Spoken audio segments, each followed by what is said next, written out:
干嘛？你连我的光，考上了民族的民的光。哇塞，这是一台23年3万公里的车子，车还在质保期内，天窗异响，客户开到修理厂，同行把他的天窗框架给拆掉了，结果音响还没修好，客户又想起还在质保期内，去 4S 店，4S 店说天窗动过，不给予质保，真的是遭老罪了。还好客户脾气好哦，他懒得计较，直接开到我们这来，叫我给他搞2下。正常天窗异响是5系、7系的毛病，但是这台是3系。听声音，这明显是天窗框架的响声。车辆在质保期内3年10万公里，有任何问题可以去找任何一家 4S 店给予质保，不要钱的，大胆去正视他们。好，开搞。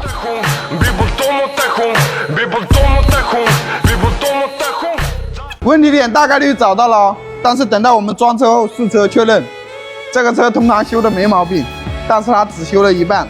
客户跟我们说，他说他拆下来，怕装上去后又有其他的问题，所以他直接复原，叫他去 4S 店维修。宝马的天窗异响，我可以很负责任的告诉大家，它确实是改进了，但是它只改进了一半。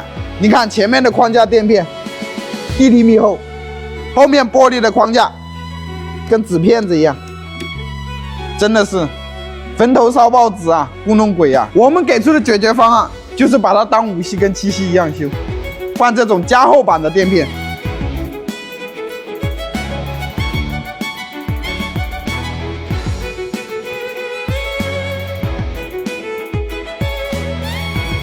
试车试到10点钟，异响已经彻底解决，剩下的收尾工作明天干。修归修，闹归闹，维修品质最重要。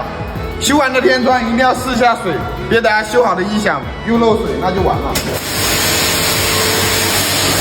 再次如实确认，没毛病了啊！再次提醒大家，3年10万公里，车子有任何问题可以去4S店质保。kiss kiss。